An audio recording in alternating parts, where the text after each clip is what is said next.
With that simple call, they were away. 3 heats of 8 people in the World Prawn Eating Championships at Tea Gardens on the Myall Lakes, north of Newcastle. The winner of this, the 3rd title, would be the person who consumed 1 kilo of prawns in the fastest time. It looked like some of the entrants had never been fed, as they ploughed into their plate of crustaceans. The world record of 7 minutes and 45 seconds was crushed by nearly 40 seconds in the first heat. And it was apparent that the contestants weren't just here to taste the famous Myall Lakes prawn, but for serious competition. A further 7 seconds was whipped off that time in the second heat. But then came the man they'd all been waiting for. Reigning champion and world record holder Fred Monk from Saltash at Port Stephens. Like a champion boxer, the big man entered the competition area. He set about his task of peeling and masticating his kilo with great gusto. And it was obvious that this man was clearly the Muhammad Ali of prawn eating. Other competitors forgot about their plate and turned to watch the big man's style. It certainly wasn't pretty, maybe awesome a more suitable description. With one last swallow, the hand went up in victory, in the amazing time of 5 minutes and 42.30 seconds, more than a minute faster than any other competitor. And so, for the 2nd year in a row, Fred Monk had blitzed the field and will go into the Guinness Book of Records as the world's fastest prawn eater. Who knows, maybe he'll become a household name, even if he doesn't get many invitations to dinner. 709, so we need that name. It's coming back now. Well done.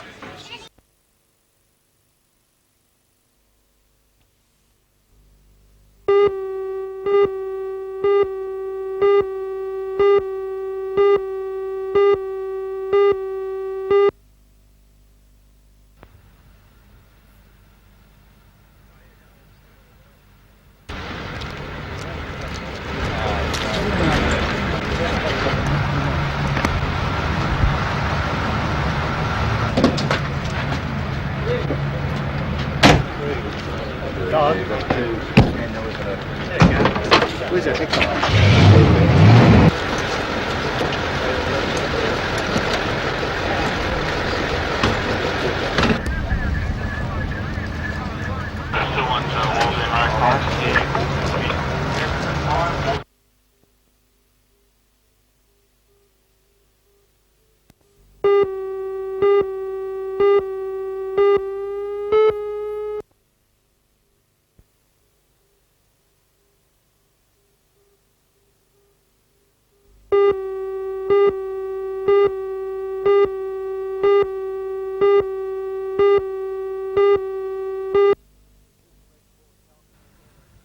This red Ford Falcon was almost indistinguishable after the smash.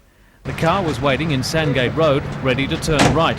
The semi-trailer, carrying a load of steel cylinders, slammed into the back of the Ford, pushing it into the path of the oncoming second semi, an RAAF transport truck.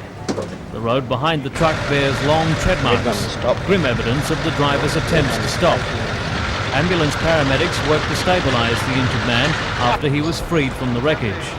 He was taken to Royal Newcastle Hospital with a severed foot and head and internal injuries. The man's condition late today was serious. The 2 other drivers were unhurt. The accident blocked the road for nearly 3 hours. It was reopened to traffic just before 2 o'clock.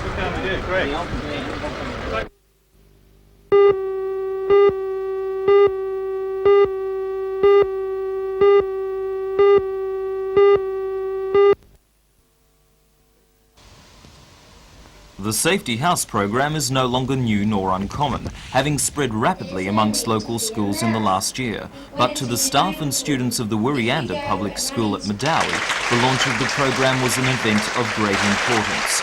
On hand for the ceremony were senior police, including the head of the Maitland Division Chief Inspector Hickson, as well as the Deputy Area Director of Education, John Sutton. The whole school participated in the launch, several children staging role plays designed to explain the program.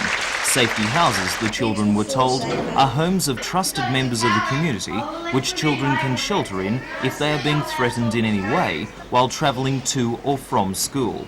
Experience in Canada, where the program began, shows that it significantly reduces the number of child molestations and related crimes. After the official proceedings, students, staff and guests gathered in the playground, where 300 yellow balloons were released to represent a canopy of protection for the children.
The 6-month dispute between Newcastle Rugby League's first and second divisions will reach its climax during the next 2 days. The time limit set down last night for second division to consider this recommendation, to go back to the same terms and conditions that existed at the start of 1985. President of the Country Rugby League, David Barnhill, says a 12-point peace plan outlined last week will be shelved and will not be open for consideration until second division agrees to return to the Newcastle Rugby League umbrella. Mr Barnhill is confident this will occur. Yes, I do. If I was in second division's shoes, I would accept them so quick it wouldn't matter, because if they go into a breakaway situation, which is the only avenue left, they're shutting the door on every young fellow that plays with them, their career. They're shutting the door on any appeal to Country Rugby League. They're shutting the door on anything we can do to help them at all. It's all finished. They go out on their own. And who administers it then when there's a problem, I don't know. Do you think it's possible to go back to the way things were at the beginning of 1985? I definitely do. I wouldn't suggest it if I thought otherwise. The only reason I've suggested it tonight is it leaves the door open for the second division to play league under an administered body such as the CRL. And if they do come back, we can look after them. And if they come back, I'm quite sure then the discussion paper, which is all it was, will be discussed freely and openly with second division representatives and the Newcastle Rugby League.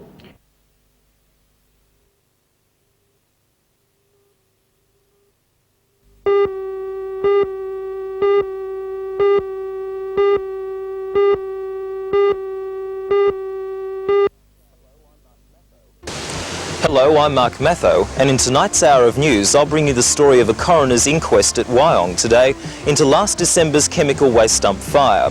The inquest was adjourned until next month, when the court heard a claim from the owner of the airfield, Edric Parry, that he could name the person he believed had deliberately lit the fire. However, Mr Parry refused to name that person in court, and police will now investigate his claim. Join Ray Deneen and Anna Manzoni for all the news tonight at 6.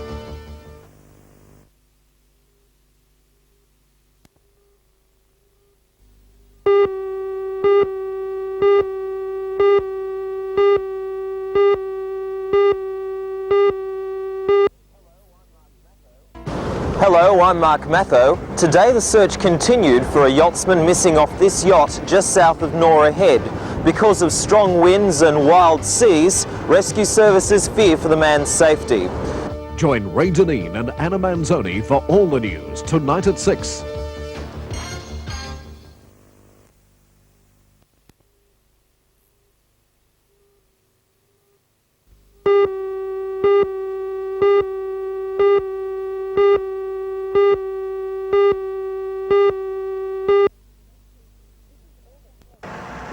This is all that's left of an F350 Pantech truck that was involved in a head-on collision at Whittingham, south of Singleton, early this morning. Both drivers were killed in the accident. Join Ray Deneen and Anna Manzoni for all the news tonight at 6.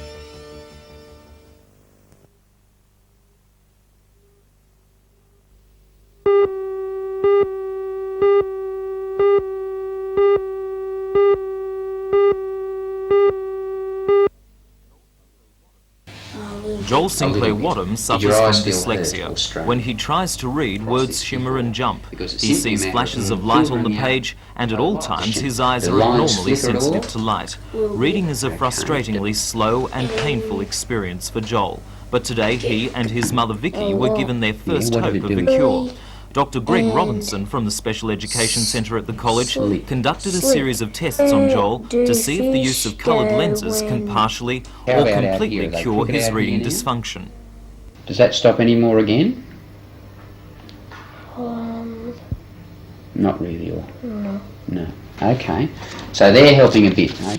The process was accidentally discovered 5 years ago by an American researcher working with adults suffering from dyslexia. Dr. Robinson is now conducting one of the 8 study programs using the process in Australia. Different coloured lenses work for different people, but no one is sure why. The theory, however, is that dyslexia is caused by a malfunction of the colour receptors in the back of the eye.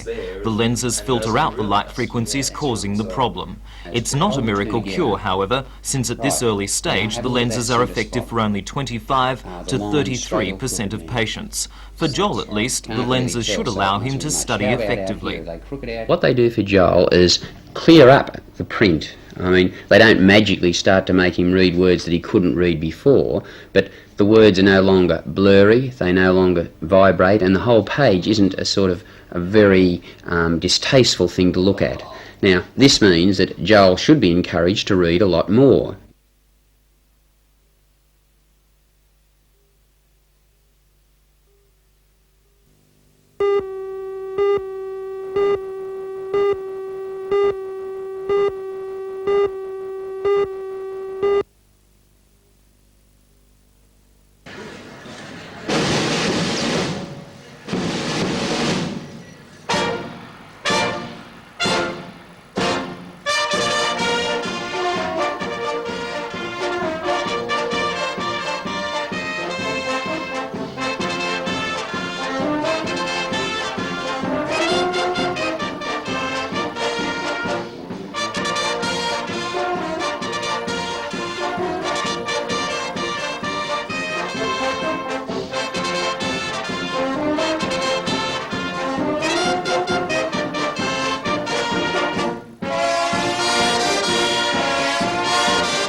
Mrs. Alice Grabham lost her husband Tom 10 years ago. Although a miner by trade, he served in World War I from 1915 to 1917, fighting in Egypt and France. After watching the mini-series Anzacs, Mrs. Grabham recalled that she had been left a collection of postcards sent home by Tom to his parents during his years abroad.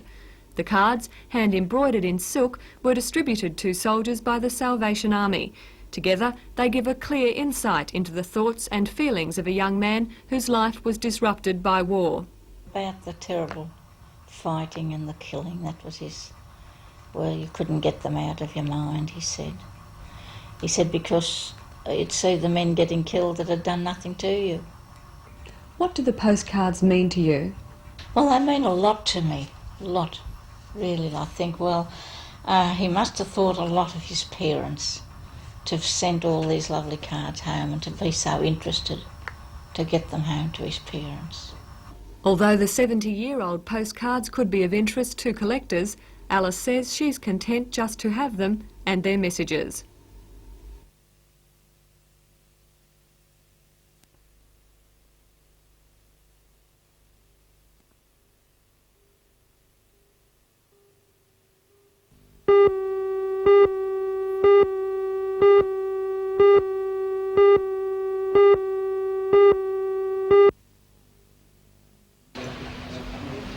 This bale of wool is from the Emu Creek stud at Walker in New England and will now go down in the wool price history books for breaking the existing world record of $187 a kilo by reaching $240. Despite strong Italian bidding, the wool was sold to the Japanese purchaser Fuji and will be spun in the Osaka wool mills.